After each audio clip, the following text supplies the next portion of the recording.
It's like a very talented Uncle Rocky.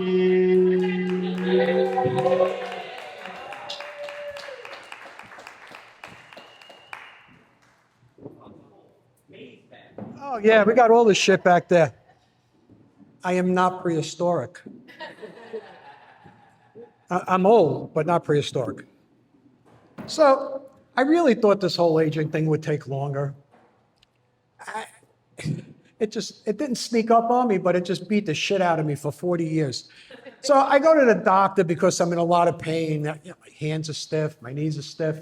He takes a series of x-rays, puts them up on the board. There's all these little white spots. He says, do you know what this is? I said, holy shit, do I have bone cancer? He says, well, it's not quite that bad. He says, you have arthritis. It's all over.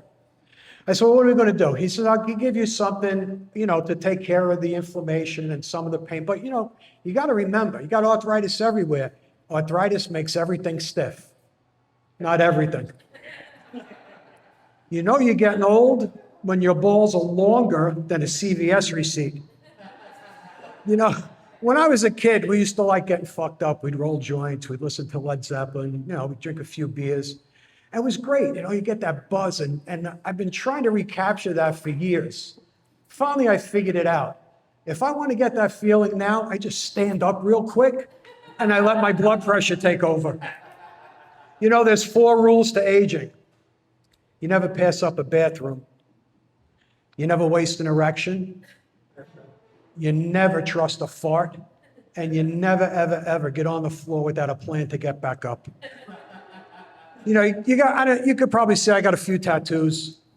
So my wife takes me to get another tattoo. Then I come home and we're sitting out in the backyard, and she goes, what did you do?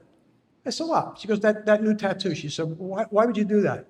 I said, what's wrong with this? She goes, why would you get 3 lines tattooed above your knee? I said, well, do you remember when the kids were little? We used to chart their growth on the door jamb, right? And we would see how much they grew. She says, I get that, but why this? Why these 3 rings? I said, well, to be honest with you, I'm trying to measure the impact of gravity on my balls. She says, why the dotted ring? Why the dotted line? I said, because, well, at that point, I have to stop wearing shorts. I go into the bathroom now and I stand there, and it takes me longer to start peeing than it does to actually pee.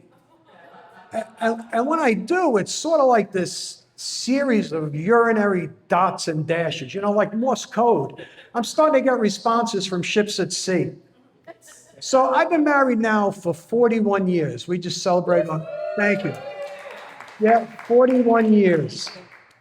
Poor Pixie. The only reason why I do this, it's the only place I could get 5 minutes without being interrupted.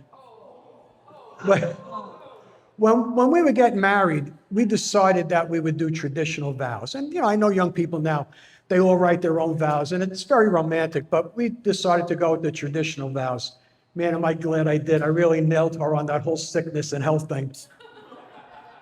She's like a fresh cannoli, my Pixie. She smells great.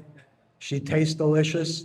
But like too many cannolis, she's killing me slowly.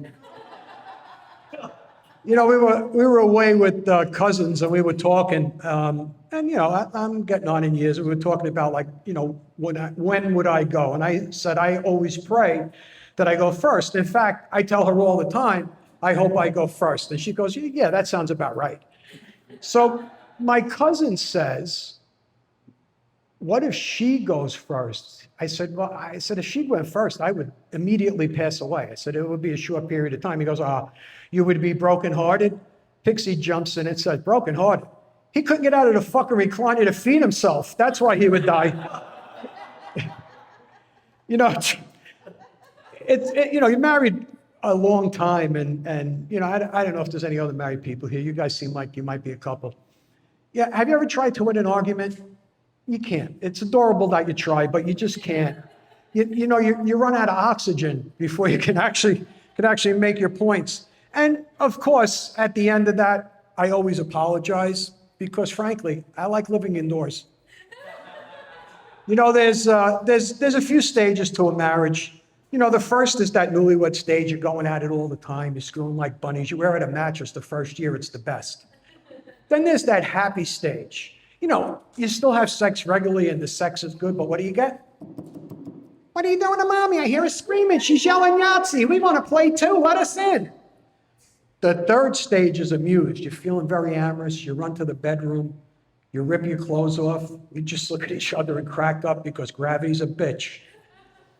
The fourth stage is that tolerance stage where, you know, you still have sex. I like to call it hallway sex. You just walk by each other in the hallway and say, fuck you. And then finally, you just go deaf. And it's just, what? What? You know, my wife accuses me of having selective memory. And I have to admit, there's a lot of shit I don't remember because I choose not to. It's unimportant to me. I like to call it Italian Alzheimer's. That's where you forget everything but the grudges. All right, I've been Uncle Rocky. Thank you for your time. Thank you, Manatee. And thank you, Clowntown Comedy. Thanks, brother. Great job, Uncle Rocky, kicking the ball.